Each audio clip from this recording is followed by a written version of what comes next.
So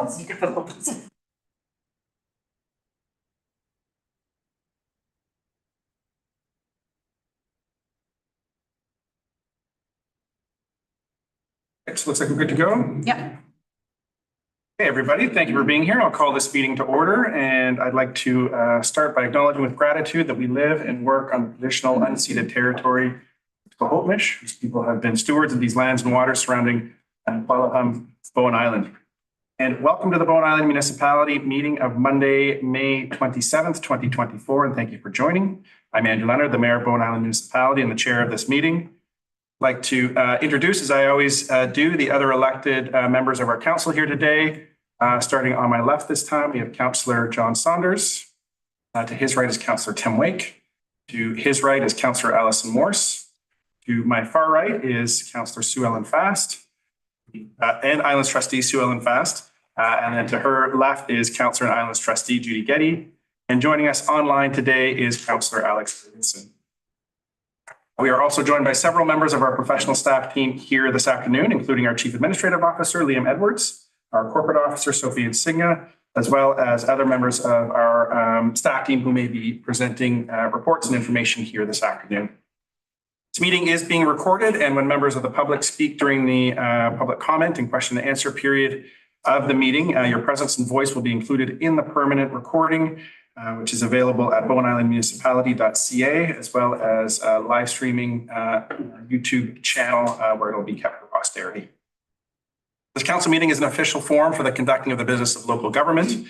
We all love our community. We are all passionate about what happens here.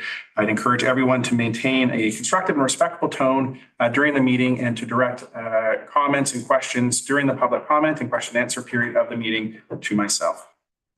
For those following along online or here in the room, if you don't have it already, the agenda and full council package for this afternoon's meeting is available at bowenislandmunicipality.ca. And with that, prior to adopting the agenda, I will look to the corporate officer for the additional items. There's one late item, and that is 8.1A, a letter from Brian Buckingham. Okay, thank you. And with that, I will look for a motion that council approve the agenda and on-table items for the May 27th, 2024 regular council meeting, moved by Councillor Getty, seconded by Councillor Fast. Any discussion? Seeing none, I will call the question. All in favor, raise your hand, say aye. Aye. Aye. That carries unanimously. Moving on to public comments. I'll look to our corporate officer for public. How many public comments do we have today? Just the one, and that's Jamie Shepard. All right. Ms. Shepard, feel free to come on up and join us. Yep, and grab a seat. Oh, I can see. Oh, you can stand if you like as well. You know, the general limit is 3 minutes, but you're the only one here today, so yes. Yes. I hope this will be short and sweet. No problem. And whenever you're ready, feel free. Yeah, thank you. Thank you for having me, Mayor, Councillor, and staff from BIM. I'm here on behalf of the Hearth Gallery. The Hearth Gallery would like to apply for a blanket exemption to allow up to 8 DJ events from April to October for the artist party events. We have received overwhelming support from our Cove neighbors over the past 4 years of canvassing. This exemption will save on BIM staff time to receive and process the noise exemption bylaw application. It will also save on Hearth staff and volunteer time. The Hearth will still apply for noise exemption for any additional outdoor events that fall under the noise bylaw. Any questions? Yes. Councilor Saunders. Is this exemption you're asking for just for this year or in perpetuity? Perpetuity would be really great. Okay. Yes. Okay. Thanks. Until such time that maybe we don't. Okay. Dr. Fast. It all sounds good. I'm wondering if you have checked in with any of the Bowen staff about our heron nesting policy? The species at risk that nests nearby? Okay, nobody's brought that to your attention. Okay, well, I'll speak a little bit about it when we're in council. Okay. Guess I don't do that. I don't canvass the herons. I just canvass the residents. Well, that's, there's more to the Snug Cove than just the people. Right. That's all. And I don't want to debate it here. I just wanted to ask you that question. No, but maybe you Brought could it up. let me know how I can go about Yeah, being a good neighbor. Thanks, Ms. Shepherd. Yeah, that'll be a question for staff. Councillor Morse. Is the herring nesting policy on our website under policies? yes. So that'll be a conversation for when it comes up as the business item. But thank you for being here today. Great. I guess I'll hear back from. Yeah, so it'll come up during the business portion of the meeting, and then you're free to stay or else, and you will hear back. Okay, great. Thank you. Thanks.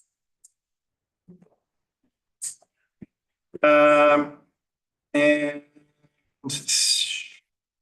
you're just getting organized. Let's hit the public comments, no delegations, consent agenda. I will look to council for any items that they would like to pull from the consent agenda.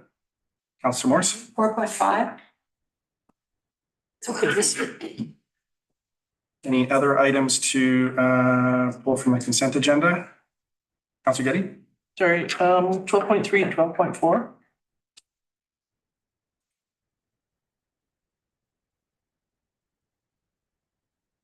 Any other items? Last call.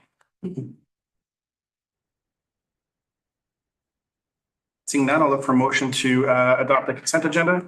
Moved by Councillor Getty, seconded by Councillor Saunders. Seeing no discussion, I'll call the question. All in favor, raise your hand. Say aye. And that carries unanimously. And we'll go by numerical order for the consent agenda. Starting with 4.5, which is award of tender for various roadworks. Over to you, Councillor Morse. I pulled this because I'm concerned about Salal Road gravel portion, 170 meters.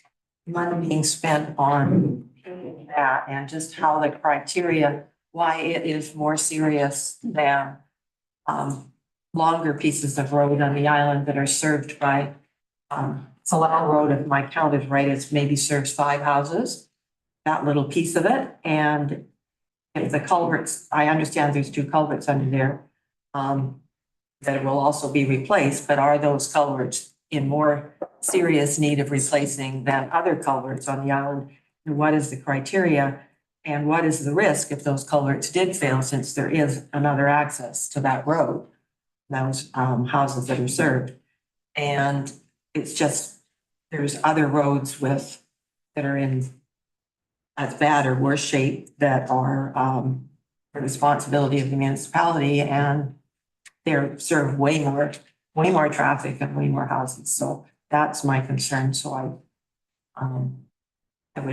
my druthers would be that Salal Road is not paved, and the balance of the money is used to, along with the Salal Road amount, to pave other roads that are in worse condition and have more traffic. I'll look to staff if there's a comment. So you're right, there are a number of gravel roads that are in poor condition. Certain roads require a lot more attention. Salal Road is one of those. Our staff are adding gravel and grading that road every couple of weeks, and it very quickly deteriorates. Other gravel roads seem to hold up a lot better. Generally, our criteria for deciding which roads to pave does consider the condition of the roads and what's the risk, what's the probability of failure, and the consequence of failure has to do with the road classification, how busy the road is it. The other key factor that we consider is how much ongoing staff time is being taken out by certain sections of road. That gets to really the life cycle cost consideration of the road. And so if you're having to deal with the road every couple of weeks on an ongoing basis, those costs add up. And the cost to pave the road is a good investment by that measure. May I ask one follow-up question? I noticed in the tender documents, I actually went online and looked at the tender documents. You asked for costing to be separated out for each of the roads Yeah. that are doing. So what was the amount for this lot road for paving? For 38,000. $38,000? So that's about, well, roughly 10% of the tender value.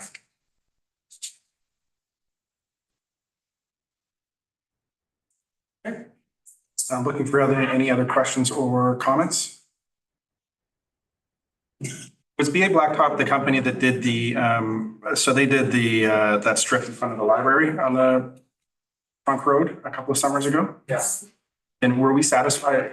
I was not in office at that time. It did seem like it took a long time to get that project done and complete, and that there was lots of days where there wasn't action on that side. I'm just curious from the municipality's view or from the staff view, since we are the municipality here.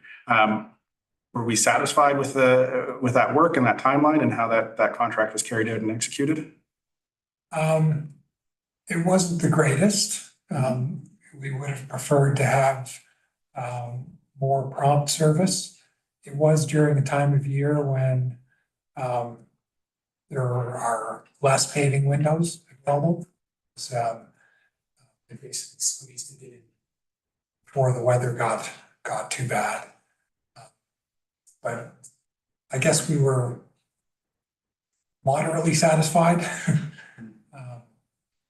When it comes to the current tender, it's difficult when you have a company that commits to a price that's 80,000 less than any of the other prices. It's very difficult to not go with them. Okay.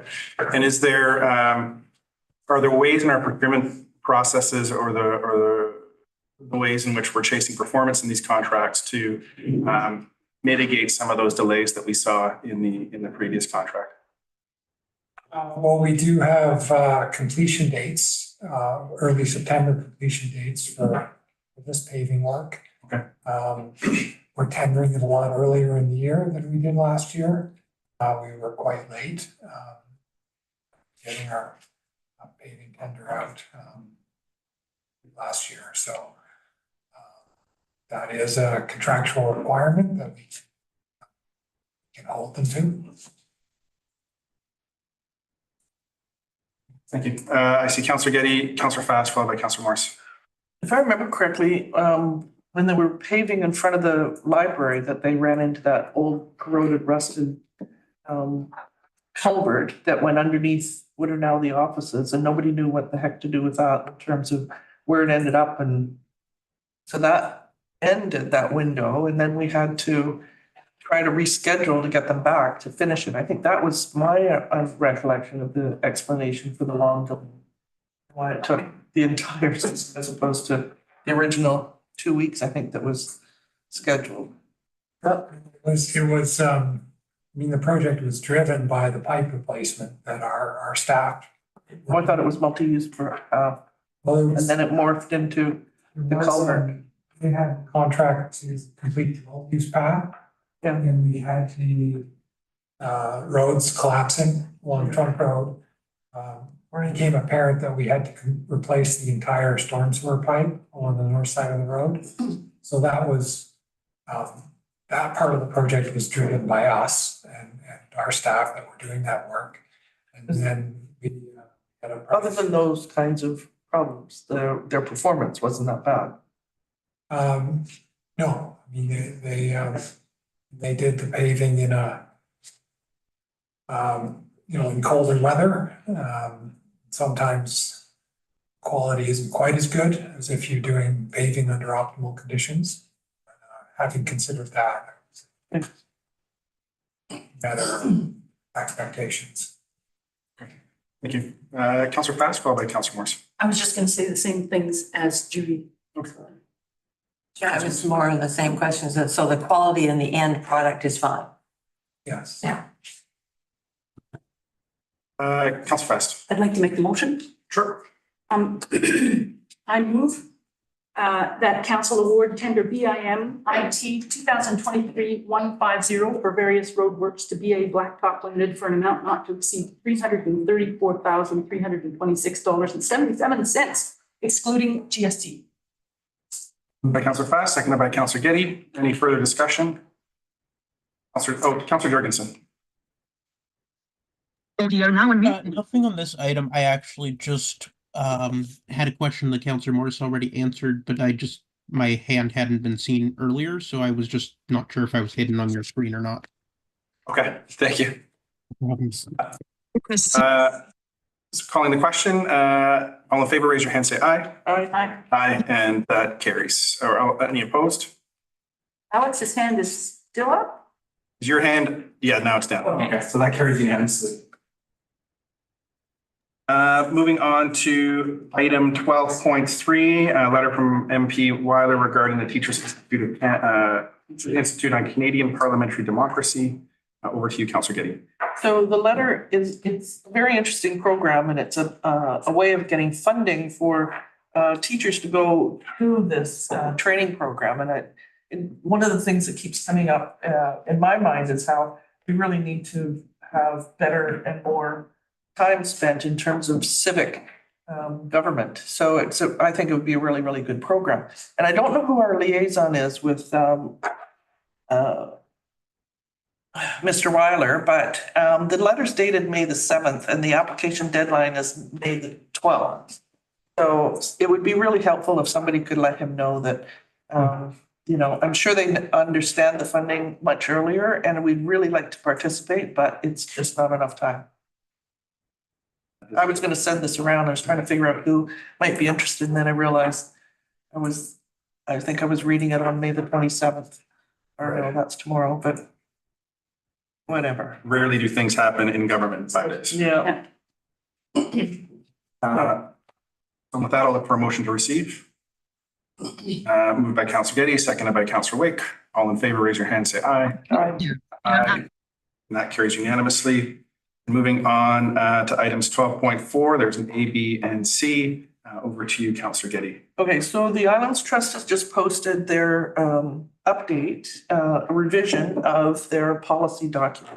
We're having an open meeting and we'll be talking about that probably later in our report on May the 30th. But this is their, I think we're up to version 9 of the revisions to the policy statement, and it's had a long period of consultation, and there's some very, very good reports from some First Nations communities that are included in the preamble to this. So if you're interested at all in what the trust is considering at this point, it hasn't even come for first reading, it's just starting to open up, then that is a really good reference for you. How have Bowen Islanders been consulted on the development of the policy document? There was a staff-to-staff consultation when it first went out, I think in September of 21.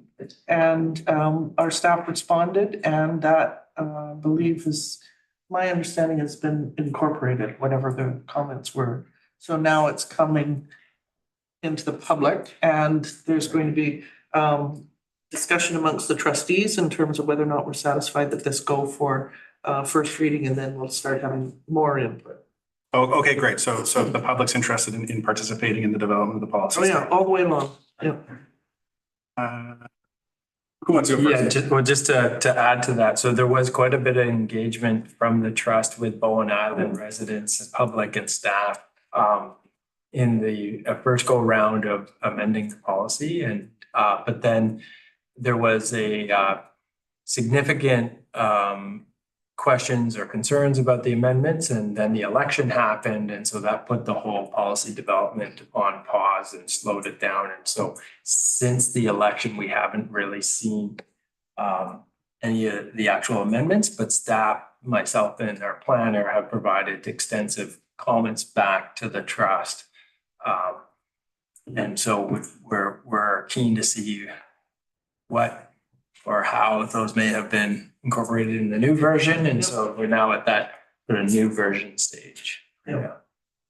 Yeah, if I can just add, during the previous term, there was a lot of consultation done.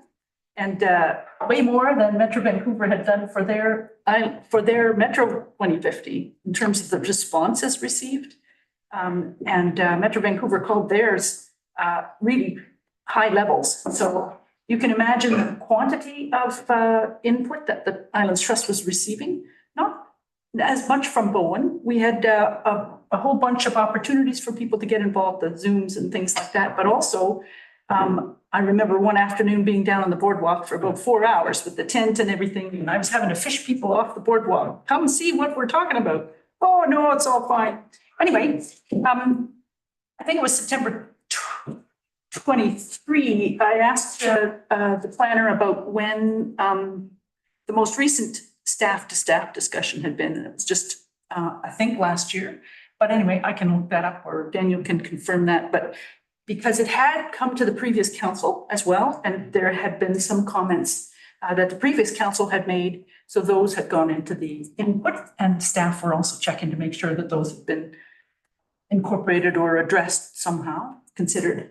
And so what's new is input from 7 or 8 or 9 First Nations now, and a whole new look to make the document much more readable and streamlined, lots of things taken out so that it's more concise. And it'll just be going step by step. So we'll see what kind of reaction, what kind of response comes. And everybody can look at it. It's in the agenda for the meeting coming up on Thursday. Or you can come to the Zoom. Yeah. That's great information. Thank you. Councilor Morris. Was the consultation with you and Daniel after the election or before? So Yeah, we met with them last fall, I think it was the last time that we met with them. and then one other point, I'm using agenda notes, and there's the link takes you to a page that doesn't show all the actual Islands Trust logos and that sort of thing. And it doesn't, the link doesn't work. Try going in on your browser and stuff. Well, I went on the browser, but for anybody watching and wants to follow the link and find it, it's not going to work. Is Agenda Notes is an app, is it? So folks, we're not going to Yeah. tech support in the middle of a meeting. I just wanted to. We can leave that with staff, I think. Okay. So I will look for a motion to receive. Moved by Councillor Getty, seconded by Councillor Fast. All in favor, raise your hand, say aye. Aye. Aye. And that carries unanimously. Aye. Scrolling back up here, we are on section 7, bylaw 7.1, application to amend the land use bylaw at 1034 Miller Road. With Civic BCI zone, we have our island community planner, Mr. Drew, back in here with us today.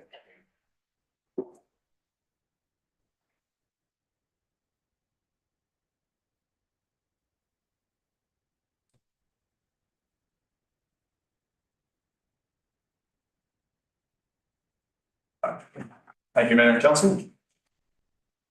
So the purpose of this report is to return to council following the referral of a rezoning application for 1034 Miller Road, which is to the Advisory Planning Commission, and for consideration of first reading of the amended bylaw. So this application was first introduced to council on February 26th at the regular meeting, then discussed at the Advisory Planning Commission meeting on April 4th, 2024, after being referred to them. The APC made a motion to the effect that local general services on Bowen Island are desirable and supported the proposed amendment to the village civic zone. They discussed the idea of a zone variation instead of passing a zone-wide change. And they felt that the number of properties affected by the amendment would be limited, and that with these being municipal-owned facilities, the municipality would generally have a say in whether additional uses would go forward. They also felt that the business types permitted under a general services use would be appropriate for Snug Cove and would allow greater commercial flexibility for property owners. And finally, they noted that many zoning designations on Bowen are convoluted, and that there was some merit to avoiding the creation of more subzones. So that bylaw reading was advertised in 2 weeks of the undercurrent and online. It's noted that a public hearing is not required under the Local Government Act, so staff recommends that council forego this holding public hearing since the application, or since the amendment is generally considered non-controversial. Staff's recommendation is that bylaw number 652 is read a first time, and that the bylaw and Islands Trust policy statement is referred to the Islands Trust, and the staff return with the results of those referrals. There were also 2 alternate recommendations written up based on concerns raised by council. So one is a recommendation that would see the amendment change from a zone-wide change to a property-specific amendment, also known as a zone variation. And just note that that would require us to re-advertise the bylaw, so just would have to come back at a later date for first reading. The other recommendation, it would add specific reference to insurance offices under the general services definition, and that change could be made to the bylaw without re-advertising. So in other words, move forward with first reading. Thank you. Councillor Getty. Thank you, Planner Backen. I'm looking at the map that's included in the application. And I can't really tell, but the pink looks like it's marked as VC1 and the blue is VCI. That's correct. All right. Is there any way that we can change that designation so that they're very, very close and it's hard to distinguish between the 1 and the I? So that, you know, there's a slightly different definitions involved. And I think that it would make the map a little bit less confusing. Okay. Yeah. Is that a major change? Yes. Yes, it is. Well, in that we would have to change any reference to it in the land use bylaw and elsewhere. It's not a small change. Would have to be re-advertised then, I guess, yeah.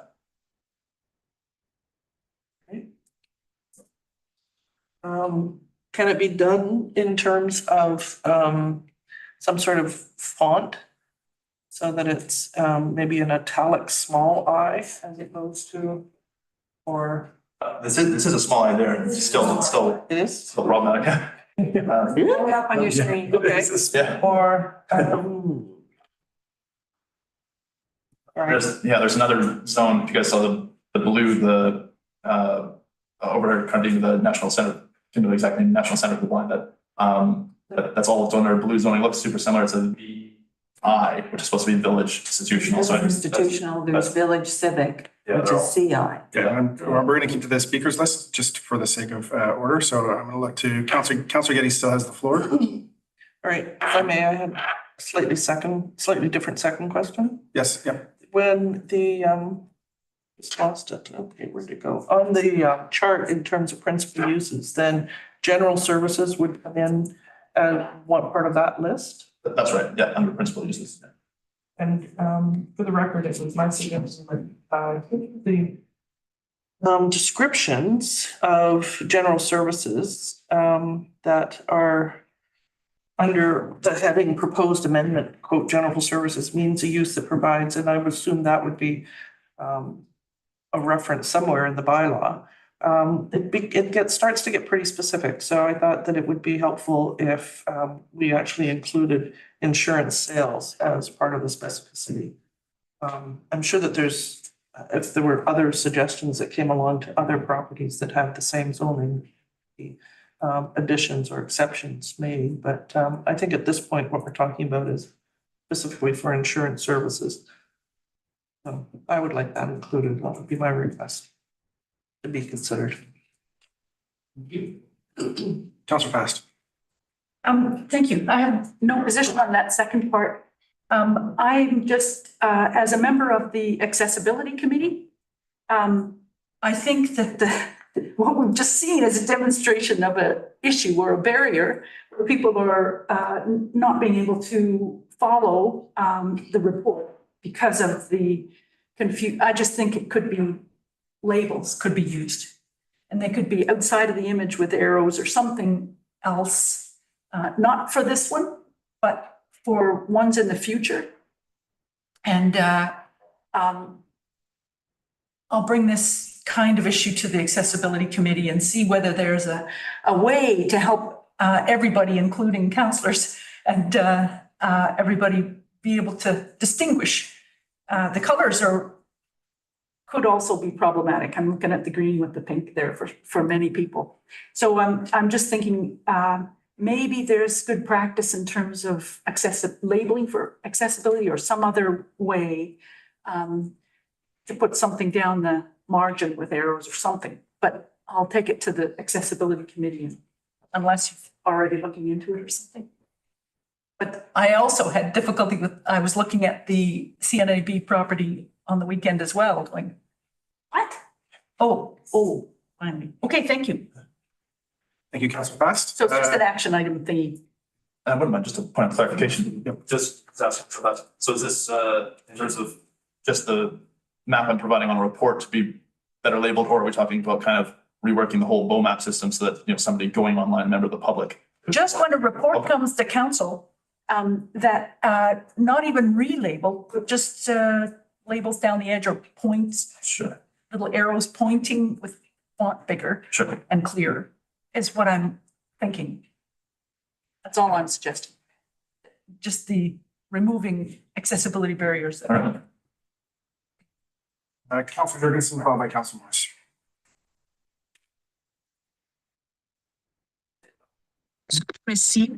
Okay, so this is a question that has to do with accessibility, but it's of the map. I'm terrible with maps, so I do apologize for this, but if I understand, if I'm reading this map correctly, this is all the properties from It looks like you're done clicking. Four So Corners zoom us. all the way up Miller Road up until the insurance company, is that correct? And that's the only affected properties in And lower. BCI? So I missed some of that. It's not all of the properties along that block, just the ones under the VCI Village Civic zoning. Yes, sorry, but there's no VCI outside of that particular block. Right, sorry, that's correct, yeah, and it's just these, so to run through the list of these couple of properties on this map that show up, so it's the one we're discussing, this, the ambulance depot, and then the new fire hall, the RCMP depot, the museum and archives, and the public library, so that's the 5 affected properties. Okay, thank you. Councillor Morris. I would prefer a zone exception, because I don't think we should be upzoning properties that we have no control over. So there's 2 properties on that list that we don't own. It's certainly a given that the fire hall is always going to be a fire hall, but it's not a given that the other 2 properties are always going to be what they are right now, or owned by who they're owned by. Interesting. Can I ask you a clarifying question? Yeah. So what's the benefit of the zone exception in your Well, mind it versus just, the? it only deals with the insurance building. So it's very specific. We're doing this, I mean, the reason we're doing this is so the insurance industry business can carry on in that specific building. Mhm. There are lots of other situations in the land use bylaw where there's zone exceptions. And, or zone variations, what's the right word? Zone variation. Yeah. I could rattle off a couple of them, but, so to me, that's the one that's asked for it. And that's a property that we don't own and we can be very specific. And providing change of zoning on properties we don't own, I don't think is appropriate. Councillor Saunders? Thank you. In the case of such a variation, is there a time limit on it? If the property changes hands, does it disappear? What's the status of that variation? So this would be a full passing a land use zoning designation over it. This would be a permanent use on the property.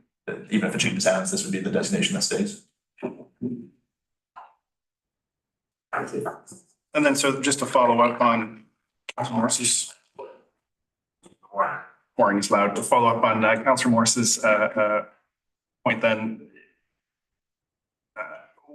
I'm curious, just from staff's perspective, as I wrap my head around it, what is the, what's the benefit or what was sort of the calculus in looking at a full rezoning versus just a zone variation for something like this, given that it does seem effectively we're just trying to capture the insurance property?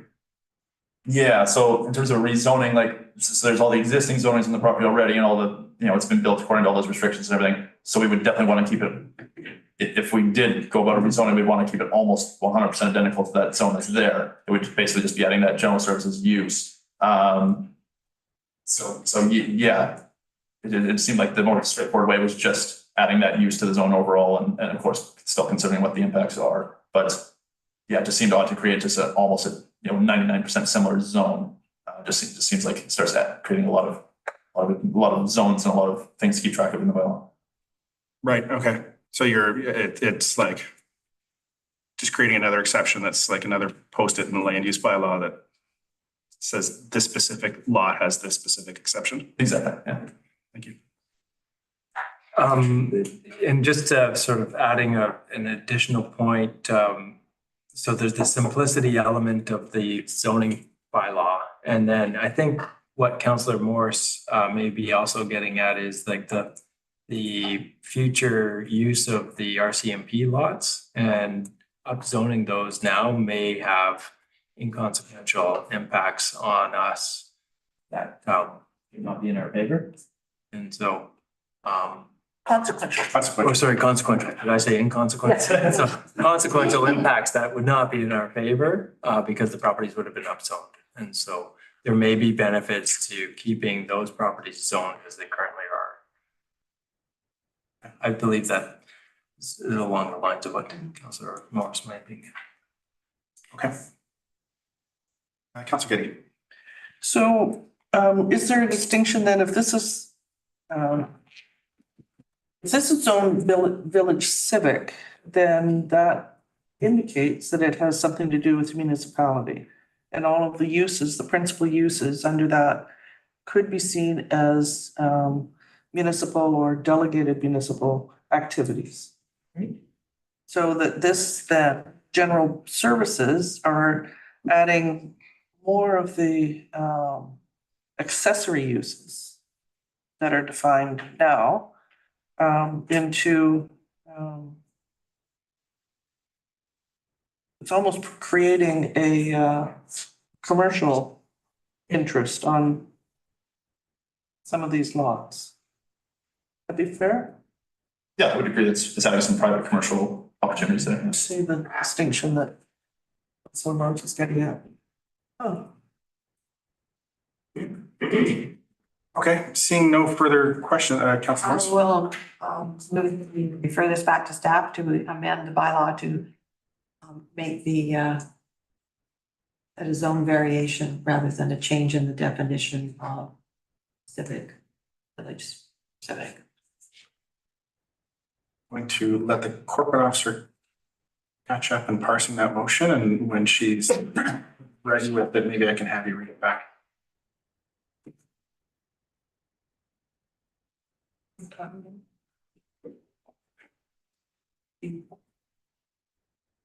Oh, I don't think that sounds concerned.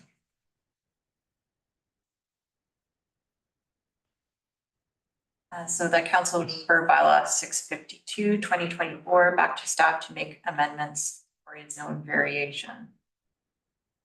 And report back to council. With the bylaw for first reading. Oh. With the revised bylaw for first reading. Before you second, can I just suggest that you put the address in so that we remember that it's one specific lot, and also so that we can find it later in the decisions, Yeah, good point. please? I have a draft language, just the first one there. I have a draft language as the first one up there. Right, so in the alternate transplant recommendation that council directs staff to amend bylaws 652, 2024 to apply only to 1024 Miller Road and to report back to council. 1034. Is that what it is? Yeah, 1034. Is that in the report? No, this I just added just based on the questions raised by. Oh, okay. He's quick. So it was in your part. So just to bring us back, I will look the mover to fully clarify her motion before we look for a second. Okay, so we're passing what Sophie has up on the board, or the one that? Sorry, that's just one I prepared for, so we don't have, Sophie's preparing one, but this is just what I prepared before the meeting. Let's ask Sophie to read. Yeah. Hang on. Okay, I would like to retain the role of being the conductor of this meeting. So we have a mover here, so it's, Okay, without so taking any position. the motion I want then is the council direct staff to amend bylaw number 652, 2024 to apply only to 1034 Miller Road and to report back to council. So moved by Councillor Morse, seconded by Councillor Saunders. Any discussion on this piece?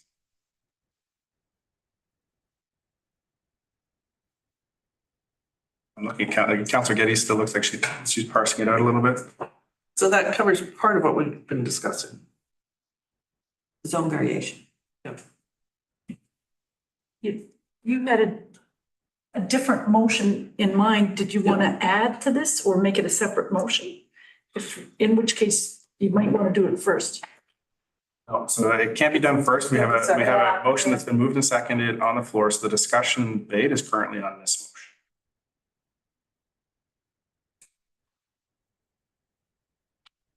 No comment on this one.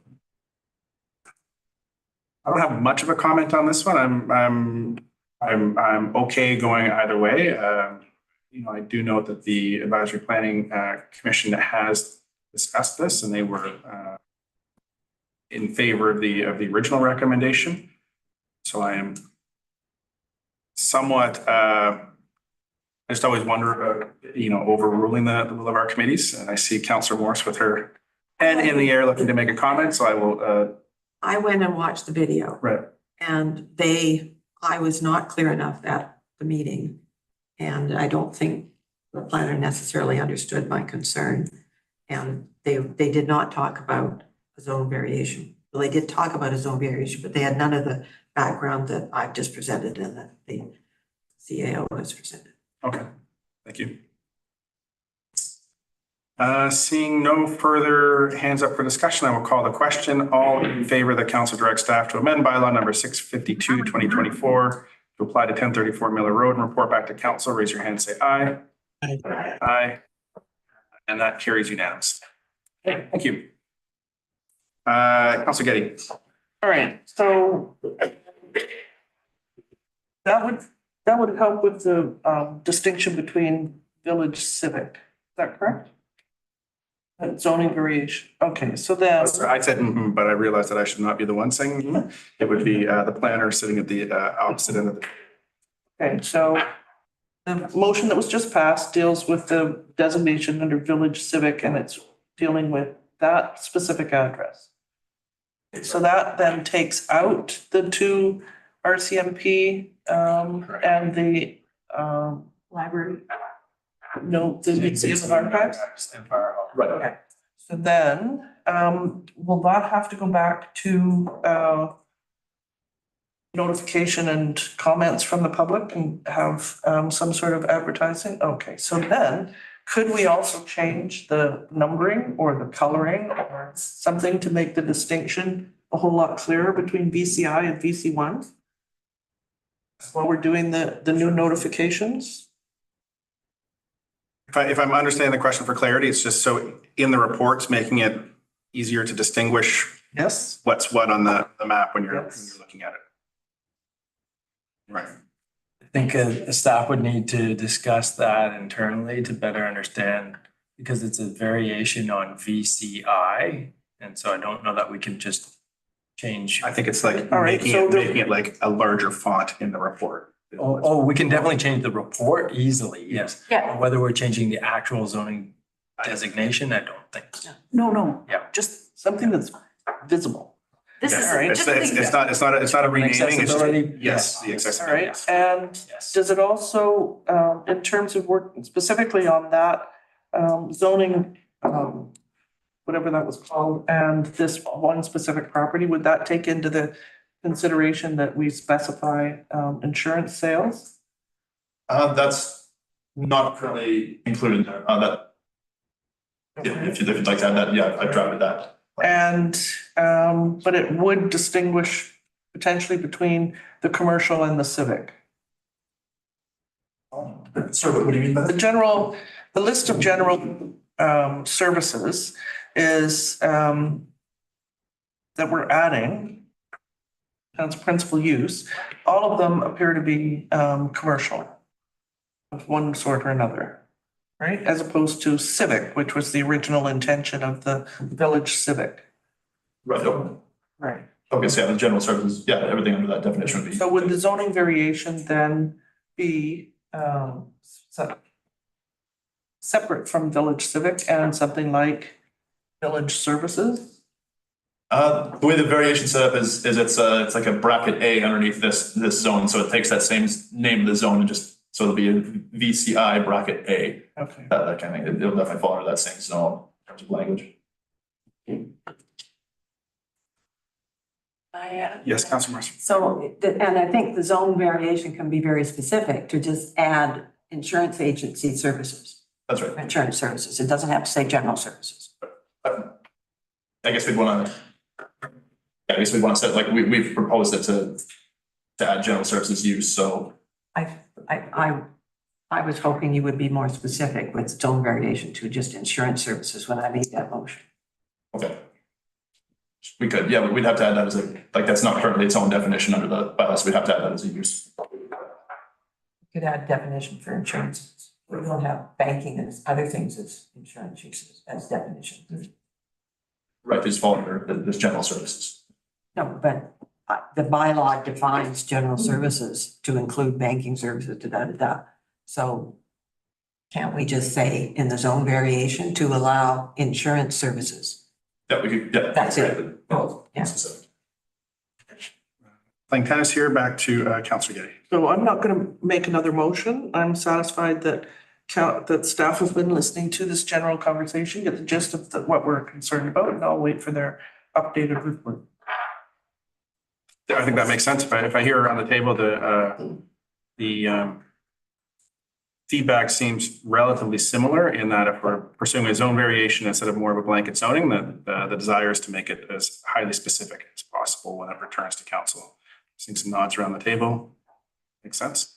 All right, thank you. Oh, sorry. Moving along to, and then without objection, we will receive the correspondence in 7.1A. Seeing objection, that carries by unanimous consent. 8.1, award of contract for purchase of theater lighting package. We have Lee Vincent, our facility manager, at the center, here with us today. First, excuse me, first time I don't have a. First time, fancy PowerPoint. So it's up to you whether you have comments or if there's some comments that you would like to make, or council we'll very likely have some questions. Go from there. Sure, I have a few things there. Thank you, Council. The purpose of this report is to seek council's approval of the purchase of this theater lighting package for the Bowen Theater and the Bowen Island Community Center, and provide information on the equipment process to the council. This purchase is included within the overall project budget, but is outside of the general construction contract. The recommended quote presented today is from Christie Lights, which is the largest stage lighting company in North America. They are the prime North American distributor of ETC lighting products that are the basis for the specification provided by the AV consultant for the community center. The stage lighting package is integral to the use of the Bowen Theater as a performance space, and this package was professionally created to make the Bowen Theater a high-level venue and a modern facility that will function for many years to come. Okay. Councilor Saunders. Thank you. Thanks very much. This, when you just said that this is part of the overall budget, that was actually good to know, because that was my original question, was how did this get missed? But it feels like a bit of a surprise, like it came out of nowhere. Obviously it didn't if somebody's been intimately involved with the process all along, but I guess my question is, are there other things that we're unaware of that are $100,000 that we're, because that money's essentially in the bank now through various ways that we've collected money. Is that correct? We're not going to have to go looking for that 100,000. And whether or not that's the case, are there any other things that are maybe in the budget or not that are sort of after the fact of construction? But through the chair, I think I'd ask for some backup here from this. I can add to that. So there So within the project itself, it's is pegged around 18.7 million dollars. The large majority of that is all captured within the construction contract with Signia, who's performing all of the work. And their contract is in and around $15 million. The remainder of that work falls into contracts and purchases that we conduct ourselves. And so some of the majority of that remainder of project costs and budget is wrapped up in soft costs around architecture, project management, consultants, professional fees. But we do have quite a bit of what we call furniture, fixture and equipment, FF&E. And so this is one of those elements that we pulled out of the main contract to save money, so we didn't have to pay for their premium, their profit premium that they would tag onto any purchase. So this is the first of a few larger FF&E contracts that we're pursuing outside of the bigger construction contract itself. So there's other furniture elements in the project, like some of the living room furniture, and there's some other elements as well that are being done outside the main contract that will also come to council. And it's all very straightforward and part of the original project is being done this way to minimize the cost. Quick follow-up if I could. So I appreciate hearing that, and not being on the steering committee or anything else involved with this. I presume we have access to, I can, if I wanted to, I could go see what those future costs are going to be that we're going to see as the furniture gets purchased. Yeah. Thanks. Okay, I'm gonna go Councillor Getty, Councillor Morse, and then I've got some comments as well. This was also a big part of the original grant application to the feds in terms of setting up a specific performance space. So while it didn't go to this contractor for a variety of reasons, it is out there. And there's still things that are outside of both the original budget and the grant application and the building contract. So that, like the kitchen and various other bits and pieces that we have to wait for. So that's my understanding. Is that correct? There's a question. Thank you, Councillor Getty. Councillor Morse. A very technical question. The motion says excluding GST and PST, and I'm wondering why PST has been excluded. We just would need to add on the 5% to that. So then the motion should say not exceeding 98. Excluding GST and including, but plus PST. Yeah, we can do the quick math. The PSC? Yeah. The PSC on this would be $6,867. Do we need an amount or do you want to change the amount or just say plus PST? It does say plus PST, does it? No, it doesn't. It says Oh. excluding GST and PST. And we're not And has exempt GST. So when we read the motion, it would just be excluding GST, correct? Period. Period. Well, we've said that for an amount not exceeding 98,107.50, excluding GST. And the 98,107.50 doesn't include PST. So we'll have to say excluding GST plus PST and excluding GST. Okay.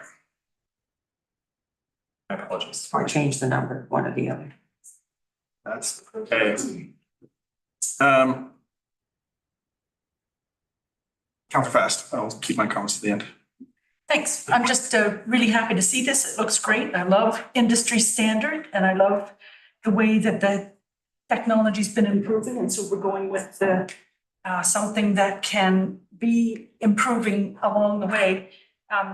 That's great. It was great to get the letter from Brian Buckingham too, just because I know a little bit about his background.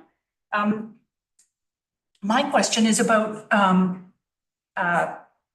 future technology things like streaming or other kinds of, I'm interested in the accessibility side of the mixer board you mentioned, I'll get to that question in a minute. But will there be sort of other outputs, or does it? Will it be adaptable as future technologies come? Like, will streaming be a possibility with this technology package? I know this is the lighting, but I'm assuming there's, with the mixing, there's probably technology in there. Yeah, through the chair, for lighting, that wouldn't be part of the lighting package. There is accessibility built into the AV package where we do have hearing assistance in the room. There isn't currently any streaming built into the room. But there's always space for that, especially on more modern equipment like that we have here. I'm not sure exactly how that would go into a lighting board or anything like that. It would probably be a separate system for broadcast. Thank you. Okay, well, I'll go into the second part of my question. You've got, is this FM for the hearing, or are there other alternative outputs? Like, we heard at the Accessibility Advisory Committee the other day about Bluetooth technology that's coming very soon for hearing aids and other things. And for example, so will there be alternative outputs, or will it only be FM or speakers? My understanding is that it would be able to add, I believe you're speaking of Auracast, the new Bluetooth. Sure, yeah. The broadcasting Bluetooth. That one or another one? Yeah, there is always, in AV, especially in sound, there's always ways to put more outputs, especially. And I believe that that's possible with our current AV system. Currently, we do have an FM broadcast for hearing systems. Okay, well, as long as that's not like a hard limit. And I realize that this is about lighting, not about sound, but it's all kind of related. And so I'm hearing you say that you would be surprised if there weren't more outputs. I would be. Okay, thank you. Thank you, Councillor Fast. Councillor Jorgensen, I did see your hand up. Just want to check to see if there's something that you, yep, go ahead. It's just reminded me that this is about lighting. I was going further down the sound rabbit hole, so I will hold off. Thank you. My only comments here are surprised to see this piece outside of the Select Steering Committee meeting, because I don't believe that this came to that committee first. And especially given then hearing that there are going to be other significant contracts for furnishings and you know, the FF&E part. I believe, and so there's a couple of things happening for me in my mind right now. There's this contract, which is really the first one that I think flags for us that there's still significant costs the municipality has to take on to complete this community center. It's chunk number one. Chunk number two is that without getting into the numbers that are subject to closed meetings at that Select Steering Committee, we are starting, you know, as the project nears completion, we're going to bump up against contingency costs and the overall total financial envelope for the contract. And the only piece of caution for me there is that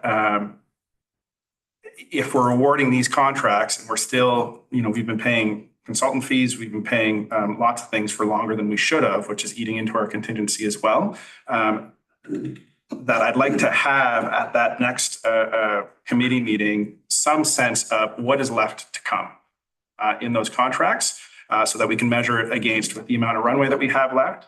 Because if we go significantly over that, what's going to happen is that, you know, and I'll look to the CFO to correct me if I'm wrong, we're going to have to go to the taxpayers for $100,000, $200,000, $500,000 if we go over that contingency, which is going to represent a significant lift for the community already on a project that has already been a significant lift for this community and a significant lift for the budget.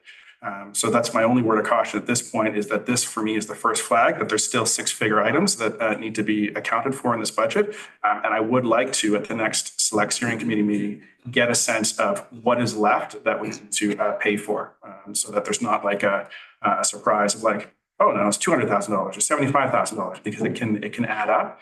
And I believe that that committee will have the onus and responsibility to bring back to council, like if there's decisions that we have to make of like, this really, like, we've got this much left and it's not going to fit within the project budget. We need to make some decisions. What's it going to be? Is it going to be lighting? Is it going to be furniture? Is it going to be whatever? And we need to be able to play that jigsaw game, particularly as we start to bump up against the end of this project. We'll That bring makes sense? Back to the next committee. Great. Okay. Thank you. That said, you know, I have no objection to this recommendation or the award of this contract. It's just something that I want to that I'd like to flag for staff that it needs some consideration so that it's not just these big chunks that come up at a council meeting, that we've kind of had that overview at the committee level where it's most appropriate to have like those longer form discussions and jigsaw where things go. Okay. Thank you. Councilor Morse? So just one clarification, is this amount exceeding or below or same as what we have put in the master budget for this? It is very in line with the original project budget, which is basically, we can say that for most elements of the project. So this was always Budget 50 and now we're getting a quote for 90 or anything like that. That's right. Budgeted This- around 100 and we're getting a quote for around. That's right. And we've known from the beginning that we would be, I think it's actually coming in a bit under than what we had originally anticipated and budgeted for. So I think we had pegged originally about 120 and I think, so we're coming in lower, so. Okay. And with that, I will look for a recommendation on the floor, please. Council Fast. Yeah, I'll be happy to move that council direct staff to award the purchase of the stage lighting package for the Bowen Theatre in the Bowen Island Community Center to Christie Lights for an amount not exceeding $98,107.50 plus PST excluding GST. Moved by Councilor Fast, seconded by Councilor Wake. Any further discussion? Seeing none, I'll call the question. All in favor, raise your hand, say aye. Aye.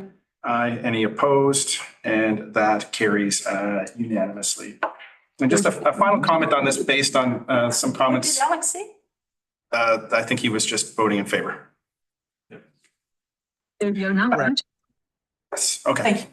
On comments that I'm hearing in the community, and I hope that this conversation has been helpful as well. The community center remains on budget. It is certainly over schedule. The nature of that procurement contract was one that it was a fixed price contract, and that is why we are still within budget, but over schedule. So there are some rumors I've been hearing that we are secretly millions and millions and millions of dollars over budget on this community center and that the whole project is tanking and it's going to take the municipality with it. That is not the case. So overall, and I think what you've heard today from the way that costs are being managed and the oversight that's happening on the Community Center Select Steering Committee, the community center is on budget. However, it is way over schedule, and that is something that we're working at. However, it is drawing closer and closer to completion. Yeah, and Mayor, if I may just echo that, it is actually, I do find it to be pretty positive that we're this far into the project and we still are operating within budget, and we're this close to the end. So there may be some budget impacts, but we're trying very hard to keep within the approved budget. So, and we're very hopeful that we'll get there very soon. So that's taken way too long. Thank you. Councilor Wake. So if I understand it right, we're really not going to get any surprises, as few of them, unless we, something comes in higher than what you put in the budget. But you're thinking that they're all coming in line? So far, it's looking like things are tracking pretty well to budget. There's still, because it's construction, there's still some unknowns, like unknown unknowns, and things that could come up that we didn't anticipate. As we get closer and closer to completion, those unknowns become fewer. And so we get more precise and more confidence that we are going to land where we need to. There are still some elements, as I mentioned earlier, some of those furniture, fixture, and equipment elements that we're pursuing outside of the fixed price contract, and it's possible that some of those come in higher than we had anticipated, some like furniture elements or things like that. But those are fairly lower cost elements, so the risk is lower. The majority of the high risk, high cost elements have been nailed down. And so we're feeling pretty confident that we're gonna be close to, if not on target. So we're not talking about hundreds of thousands of dollars. Well, I'm not gonna say that just yet, but we're not talking in the $500,000 plus range. Okay, Councilor Morrison. Just, my understanding is we're taking our office furniture and everything. That's right. So we're not buying new FF&E, if we're buying to replace existing. furniture. We do have to buy some new. Furniture for the living room and a few things like that. We need new furniture for the public spaces, and we do need some new office furniture for the, we have 2 open office areas. Yeah. We don't have any real sort of cubicles at this point in time, so that's being purchased, but otherwise we're bringing all of our desks and chairs and these tables. These are gonna be in the new council chambers. Most everything is coming with us, and there may pretty soon be a point where we're looking to part ways with some of the furniture that we've had for a long time. And so we're gonna look for opportunities to either repurpose those and sell those or something like that. So we should keep an eye out on Facebook Marketplace. Yes, yeah, great. Okay, thank you very much, Mr. Vincent. Moving on to 8.2, application for an exemption to the noise control bylaw, the Hearth Gallery 2024 outdoor events. We have Mr. Woods, our bylaw services supervisor, here with us today. Afternoon, everyone. I wasn't here for James. Wasn't here for her comment earlier, but I've been working with her on this for several years now, so. Speak up a bit. Oh, I'm sorry. I said I've been working with Jamie on this issue for a few years now, so I'm familiar with her position. Any questions about what she's asking for here? Councilor Saunders, followed by Councilor Fast. Thanks. Do you have any concerns that like, I'm not concerned that any noise they're gonna make is gonna be particularly detrimental to the community in any way. Are there any concerns that this could turn into a whole lot of requests like this from perhaps a pub or a bar or the Legion or anybody else who, or, you know, that you've kind of a permanent variation from the law? There currently are, well, there's sort of different categories of exemption. A lot of it is based on zoning, in certain cases.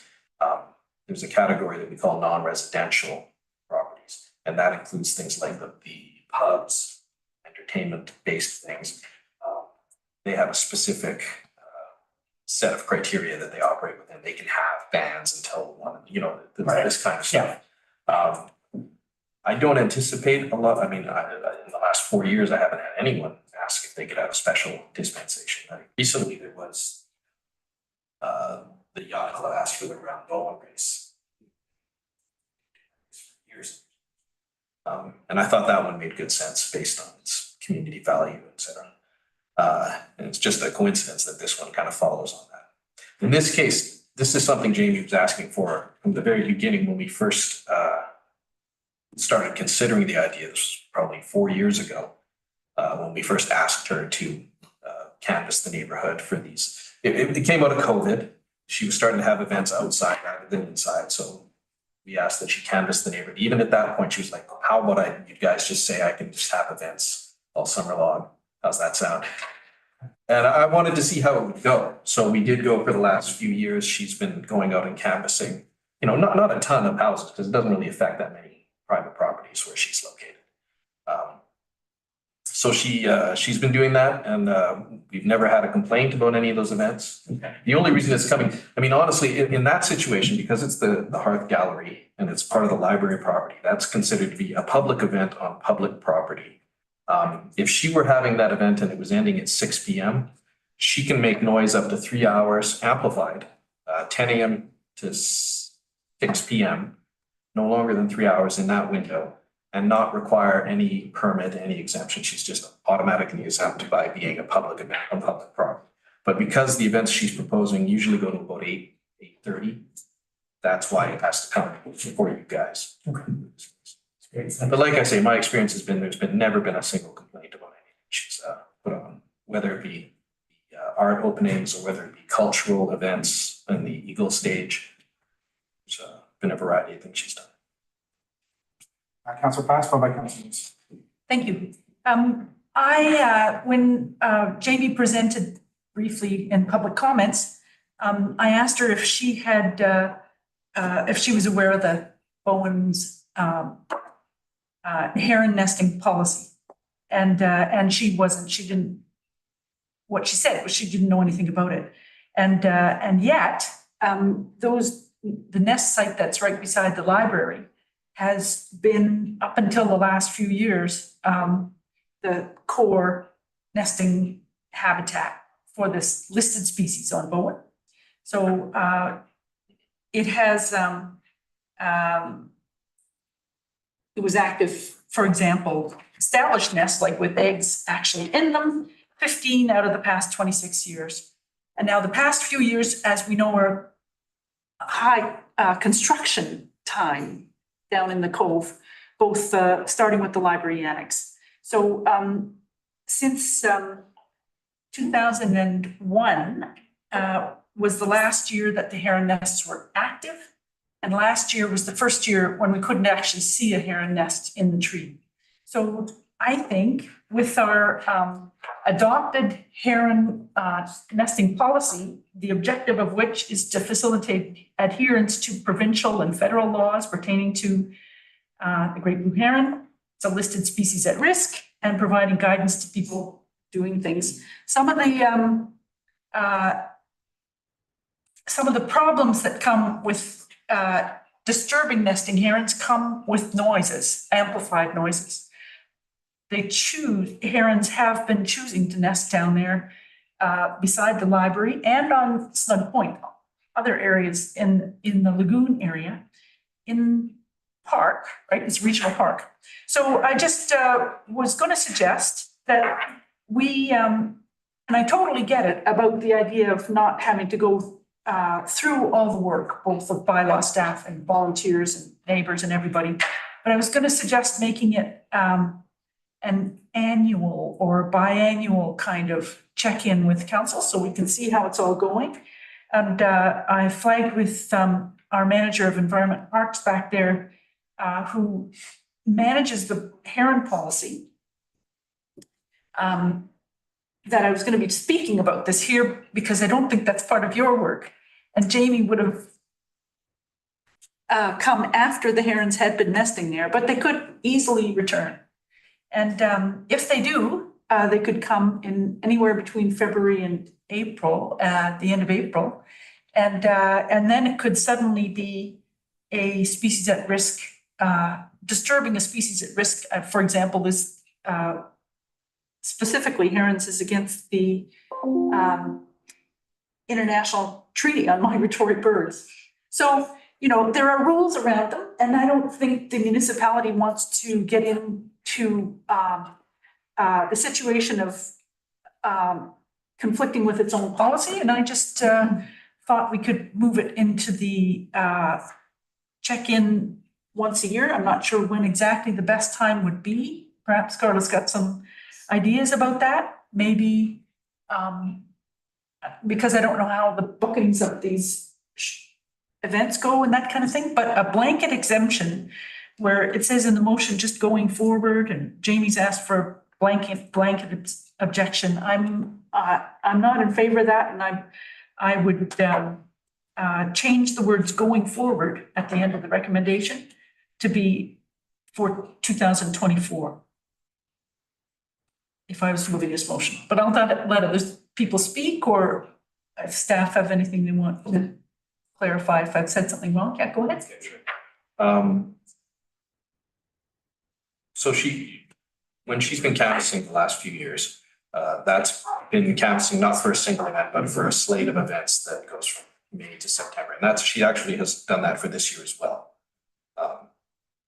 So this year, in a sense, is no different than any of the other previous years where she's gone out, she's canvassed, she's gotten the approvals from the neighbors for a slate of events that go from now until October. So I think that in that sense, that part is already covered for 2024. We wouldn't Not need sure the how- second half of this. I mean, I'd be happy to request from her, like, to provide this. I think what she's really looking for, obviously, is the flexibility.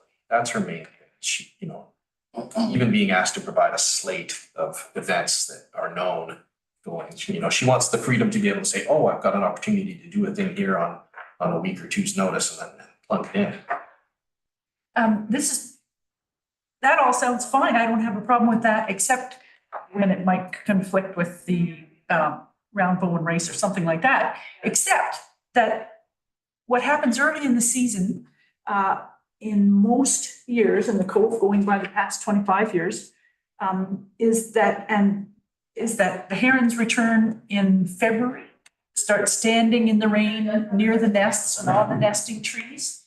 That's a courtship site for them, usually, and they begin to sort of gather, and it's part of the whole nesting season. They're a colony nester, and so if they begin to nest, and then outdoor musical amplified events begin to happen that aren't carefully that surprise them and shock them, they could abandon the nest, which is an offense, because then they would be disturbed because we knew they were nesting there. So if, however, they begin to nest there, and then there is and the shows are booked and things, maybe there are ways, and I'm not a qualified environmental protection or professional, but I would assume there are ways, just like when the ferry traffic comes in, you know, the herons get used to it. If the sound was gradually increased from a little bit to a higher amount without huge explosive noises, maybe it would be okay. And then it varies by time of the nesting season. So early in the season, they can abandon nesting and go, and then you can lose all chance of having chicks of a species at risk for the year. Or they move to a different site where it might not be the ideal one. Anyway, I won't go on and on. I can see I'm losing some, but it's a complicated subject, and obviously it hasn't come up yet for the hearth. The library has been dealing with this for many years, but I don't think it's in any kind of joint management agreement or anything like that. So I just want to flag that just getting a blanket exemption may not, it may lead to even more problems if the herons and their nesting occur and aren't taken into account. So I just want to flag that I can't be in support of a blanket exemption when we have a heron nesting policy and we have the various levels of government rules around species at risk. And we have all kinds of data that shows that they often nest there and return there, even when there have been a gap for a year or two or three. They come back. So I would not be in favor of a blanket exemption, but I'd be in favor of moving that first part, which I'd be happy to do. I've still got some speakers, and I believe that in there's some pieces for staff to respond to. Yeah, and I may thank you, Councillor Fast, for your comments about the heron policy in particular. I may ask for our manager of environment parks planning to weigh in too if needed. But my understanding is that the policy will still apply if there is evidence of nesting, and so it's something that I know there's active members of our community that pay attention. Our staff pay attention to that too, and so. There, even if we do grant an ongoing exemption, this policy still does apply. And so it's not something that we would be permitting that activity if there was or there would be mitigative measures that could be taken if we do see the return of herons in that area. But and currently for the last 3 years or 4 years, we have provided annual exemptions. So like one noise exemption permit for the year of activities. And that seems to have been operating fine. And so it's an expansion of what we've been doing for the last 4 years. Yeah, thank you. It's just that, I'm going to move on with the speakers list. yes, So we have Councillor Jurgensen, Councillor Getty, and Councillor Wake.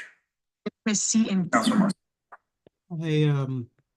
Listening to all the discussion around the table, I wonder if a middle of the road approach would be to grant an exemption for this year and next year collectively. Check in at the end of next season, so fall 2025. See how we're doing at that point, because it'll still be the same council. And if that is the case, then we can look at extending that into a more long-term extension at that point. That would just give us a chance to try it out in a little bit longer period and give some of that flexibility that's being looked for, by the Hearth. And I think that might be a good kind of two-stage approach to this that might work. Thank you, Councillor Jurgensen. Councillor Getty.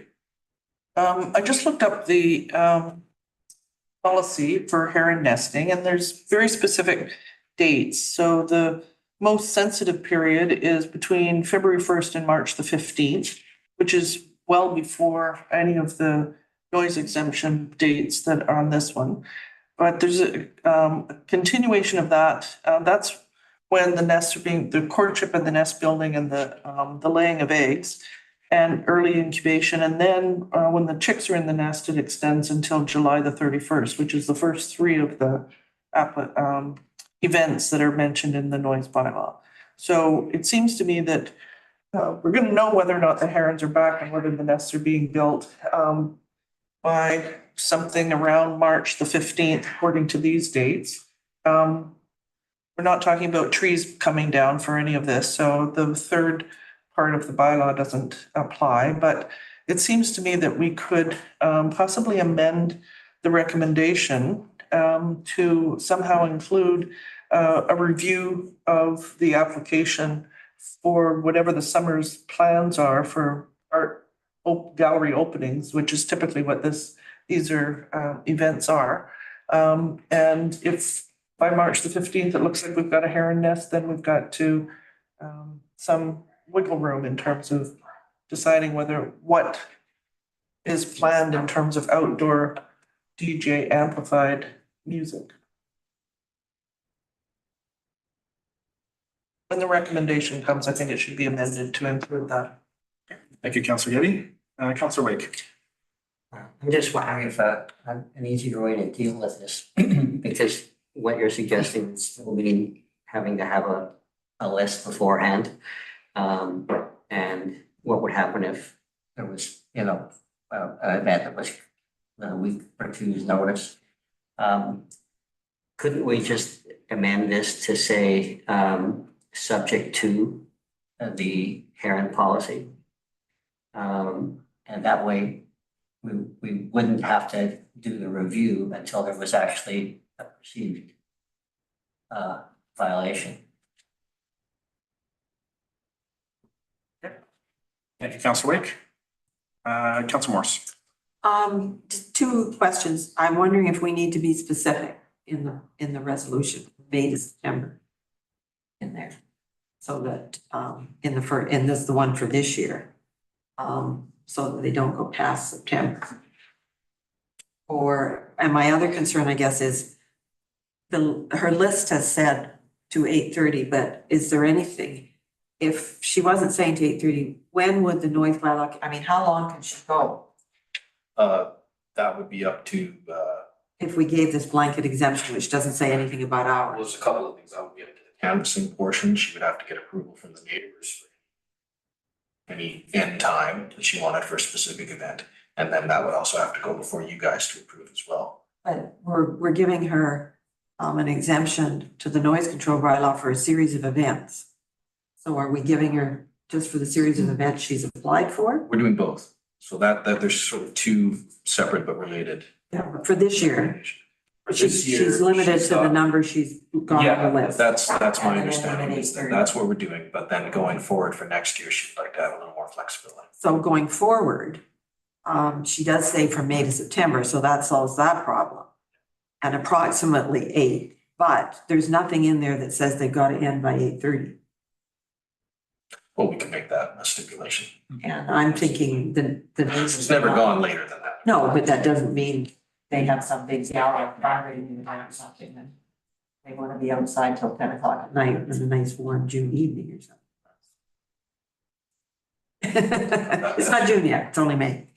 So, I agree. so I would like to say, between May and September, inclusive,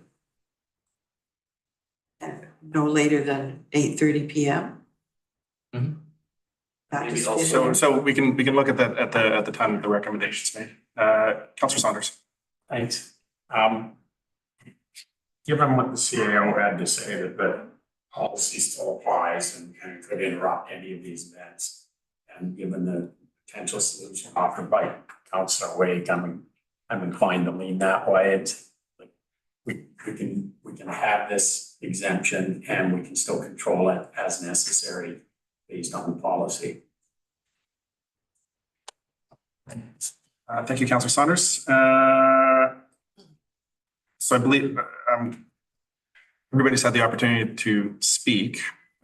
So what I would like to do, so my only comments on this are, I'm always a fan of things not coming back to council unless they need to. I believe that we do have a heron policy in place. I'm encouraged by that. I'm also encouraged by the fact that there is nothing that fetters council from invoking a noise exemption should we need to moving forward, as well as I also trust the proactive competency of our Parks and Environment department, that if there is a nesting heron issue that comes up, during that critical nesting period or even during the course of the summer, that staff would surface that to council, and that would be a discussion at that point. My only concern is that, building these, it's going to be council that checks in a year or two. I think, the way that I would see it operationally is that we would have it surfaced through staff in a more proactive way, that it would come up to us as needed. That said, this is always council's will. I don't have a disposition one way or the other, except for my single vote. And I'm happy to entertain any motion that would like to be put on the floor. Councilor Morse. I just have a procedural question or comment. I'm wondering if what we should be doing today is just approving the first motion, because that gets her through for this year. And then have staff come back with maybe a revised motion to deal with the end times and the heron policy and things like that, which then we don't have to wordsmith a revised motion right here. So I would move that the motions be severed when we vote on the first.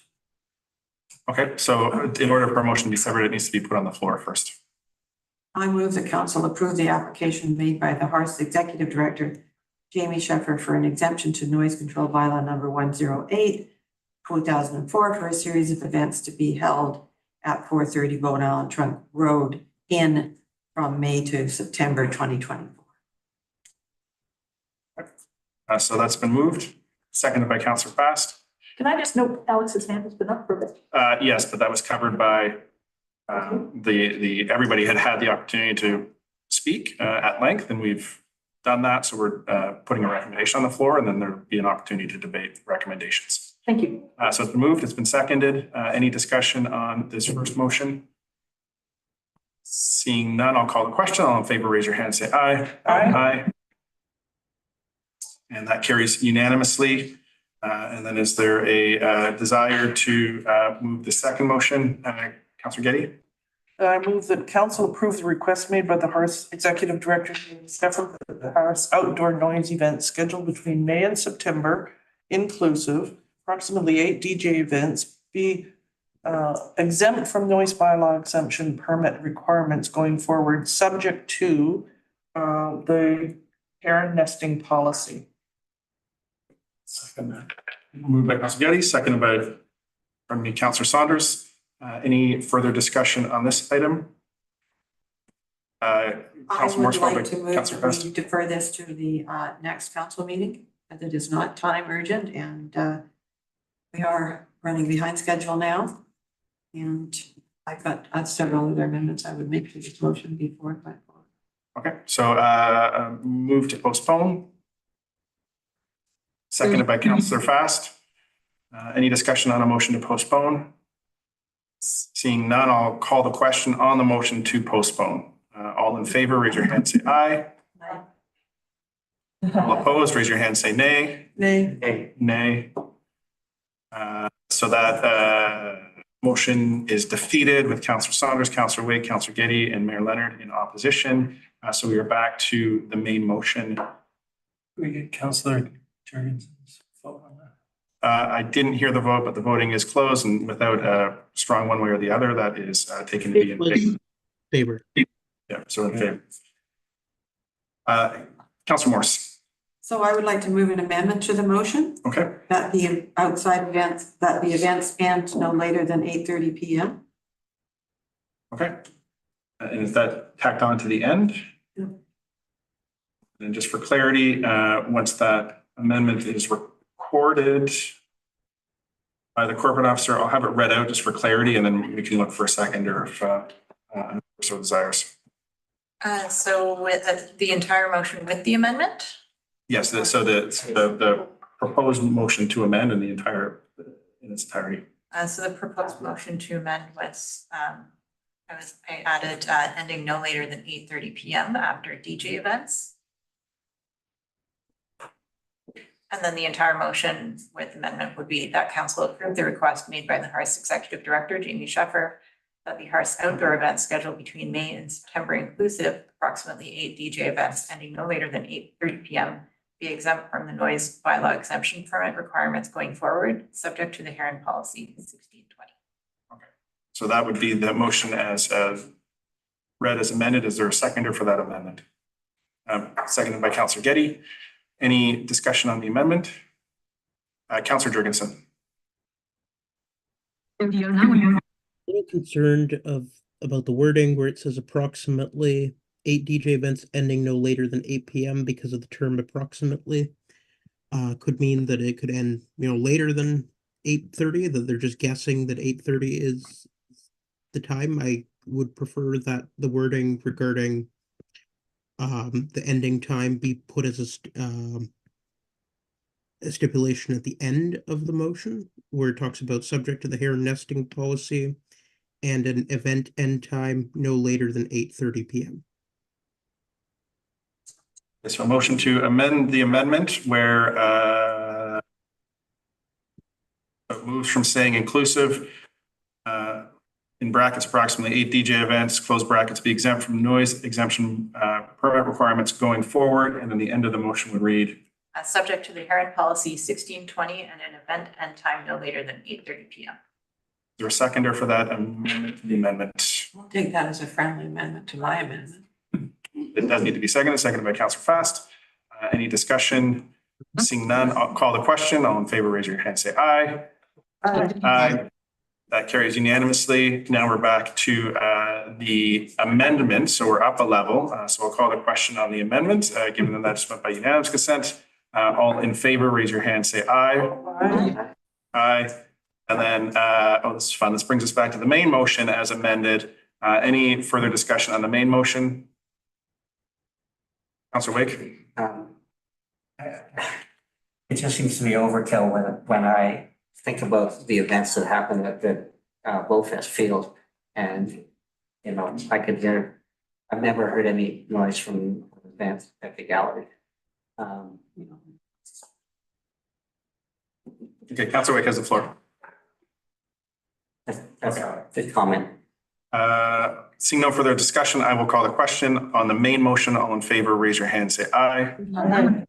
Aye. And that carries unanimously. All right, thank you. And then without objection, thank you, Mr. Woods. Without objection, we will receive the correspondence in 8.2A. Was received by unanimous consent. And then we are on to 8.3, an update from our CAO. Okay, thank you, Mayor. In terms of capital project updates, we did have a good discussion about the community center, so I won't talk about that any further at this point in time. And rather, I do want to talk with all of you about the news that I shared with you confidentially. It is with mixed emotion that I have tendered my resignation as CAO for Bowen Island Municipality. And as I've taken on the position of CAO for the town of Sydney, which starts on September 3rd. And so I'm glad to have been able to negotiate. Sydney, BC or Sydney, Australia? Oh.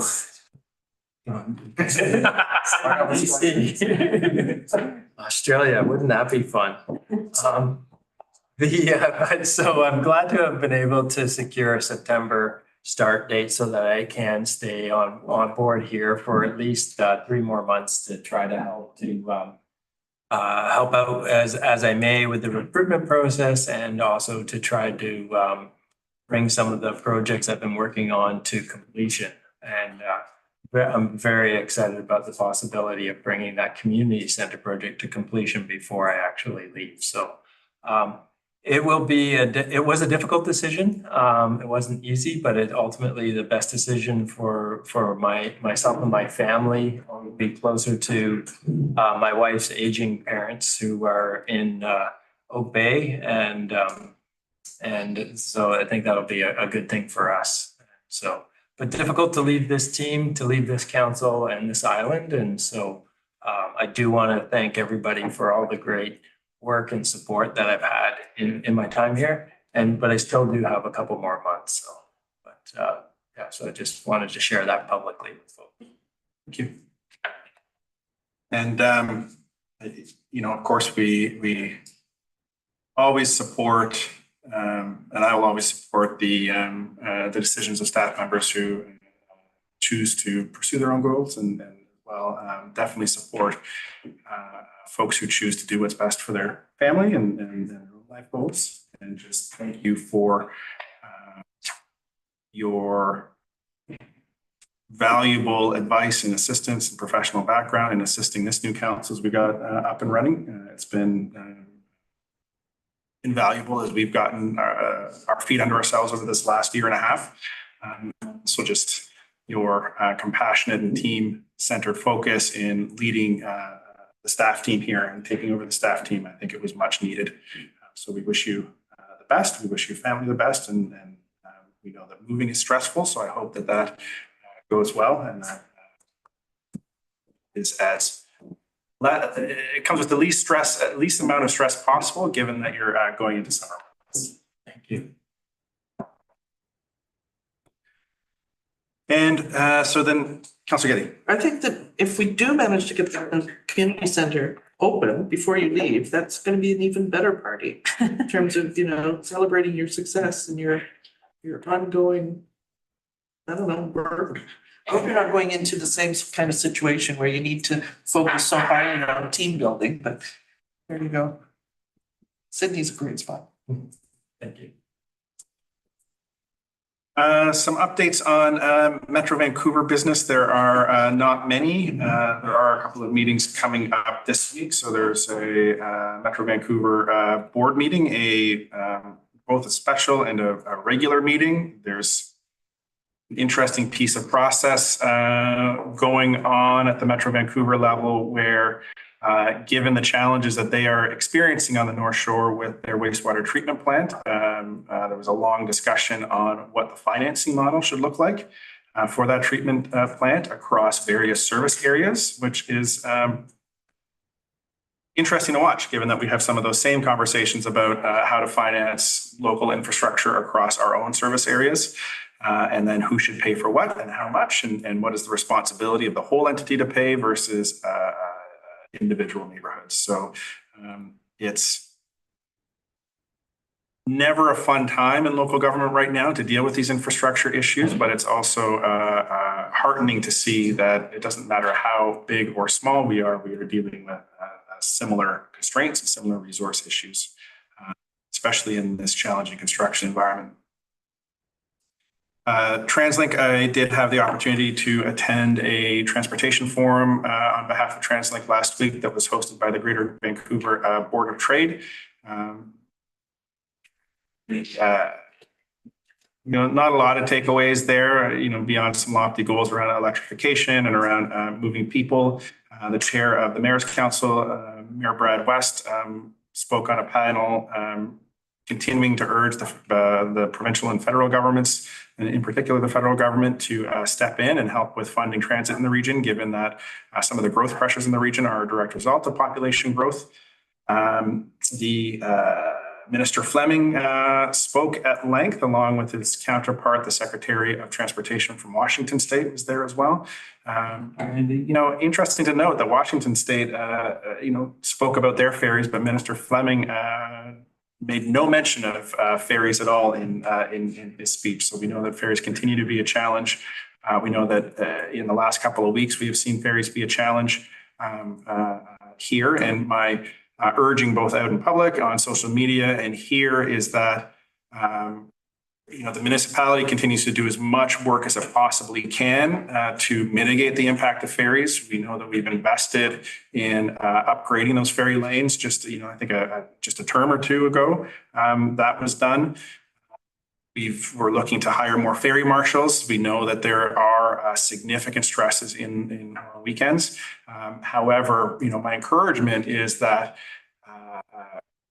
if folks are interested in providing advocacy for assistance in helping build out ferry infrastructure on the island, that they write the Minister of Transportation, they write our MLA, they write the Ferry Authority, they write the Ferry Commissioner, and they write BC Ferries. It's not a problem that we're going to be able to solve on the backs of property taxes, and frankly, it's not our lane. This is the province's lane to own, and it's BC Ferries to own, and we are just doing the best we can to keep our head above water and cobble the support that we need so that residents are. It's not that they aren't affected by the congestion, but they're as least affected by it as possible with the means that we have at our disposal to help. That's my update. So moving on to some updates from the Islands Trust, from our Islands trustees. Okay, the first on the list is the CAO hiring committee meeting. So I'm on that committee, ex officio, because I'm the chair of the governance committee.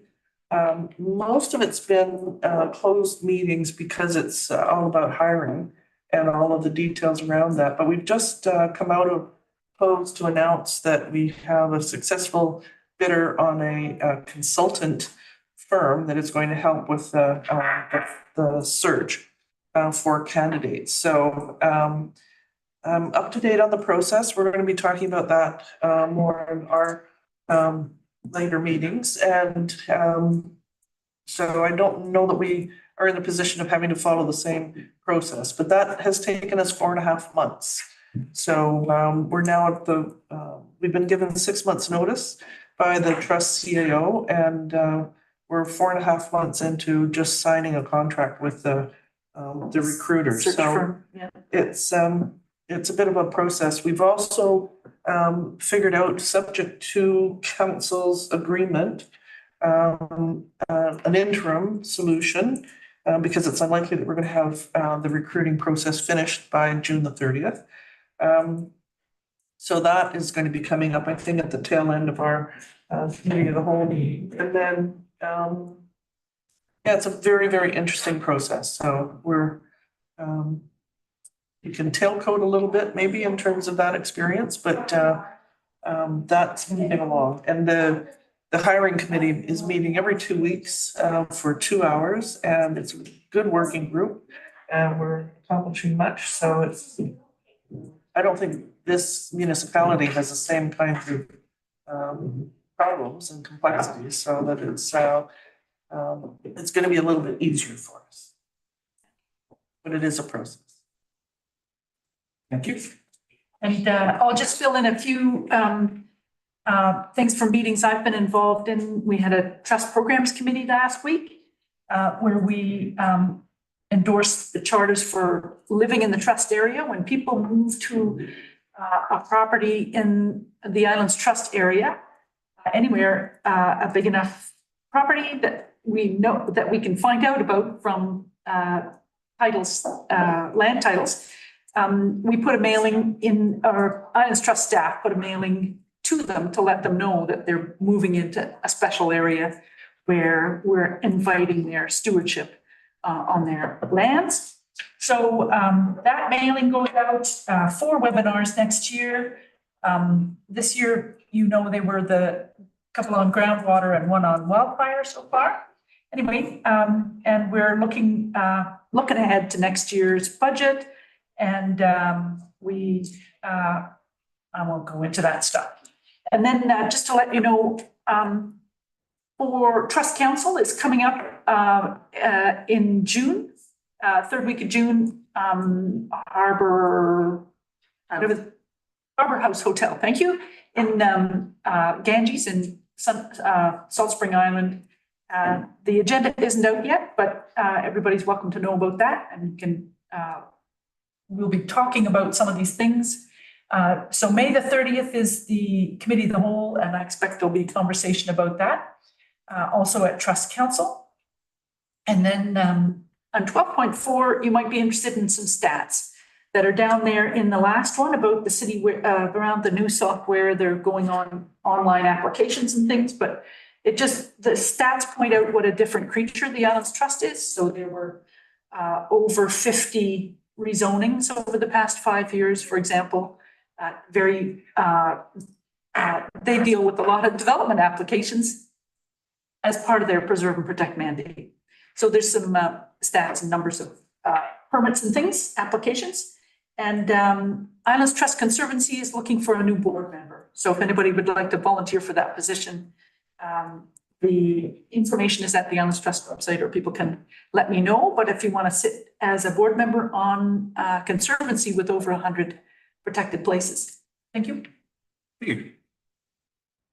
Seeing no questions, I will move on to Councillor Morris with an update to council on the Assembly of North Shore Leaders regarding the toxic drug crisis that took place last week. That was last Thursday evening, and not as many attendees as we had hoped, but the speakers were excellent. I've given a clean copy, not a scribbled all over copy of the agenda to Sophie to add to the late item. We had some good data summary reports, and the public health officers. The main takeaway is people that are dying from the toxic drug crisis are dying in their homes, not on the street in downtown. They're dying in their homes. They're mostly males, sort of 20 to 45 age, if I got remembering my stats right. And they are dying in their homes on the North Shore. We had an update on the First Nations Health Authority and how it works, and that was very interesting to hear about. And then 2 fabulous speakers, Professor Kurt Picard, who is with Fraser, and he does research and everything into social isolation, your social activity and how you involve socially is also a prime health determinant. And one of the things he mentioned is, as municipalities, when we're developing areas, we should be trying to develop areas where benches are sort of 2 facing each other. So if somebody sat down on one bench, somebody sat down on the other, they could casually strike up a conversation. Or in the community center, and I did check with Jillian, that the seating be sort of maybe in groups so people relating it really does have an impact on their health determinants. And the other speaker was Guy Felicella, who is recovered, went through significant drug issues in his life, and now is totally clean and has a family. And just to hear him talk about his experiences, and it all stemmed back. He's got a website and all sorts of information back to when he was a child and how he was treated as a child. And it took somebody later in his life to recognize that it wasn't just get off the drugs and you'll be fine. Go back and treat the underlying issues. And I don't think there was a lot of dry eyes in the place when he was talking about that. So it was an excellent presentation, excellent discussions. And Professor Card had a PowerPoint presentation that I think he will be sharing with us, that we will be able to share. So that's it in a nutshell. Thank you, Councilor Morris. Yeah, and Mayor Leonard was able to attend for part of it, but she missed the best people. I know. I was an issue at home I had to return to. For me, I think what was most striking was hearing some of the data analysis, particularly on how the toxic drug crisis is disproportionately affecting First Nations populations by an order of magnitude in a way that is cutting life expectancy in those groups significantly by years and years and years. It's just a very sobering presentation from the First Nations Health Authority. Okay, moving on. I don't see anybody here in the room or online for question period. I think we really need to do our best to make these meetings more exciting. I don't know if we need to play some music, like some rock music between agenda items, but we're great at clearing a room by the time we get to this point in the meeting. So with that, I will look for a motion to adjourn by Councillor Getty, seconded by Councillor Wake. All in favor, raise your hand, say aye. Aye. And we are adjourned. All right, we'll take until 3 o'clock and we'll come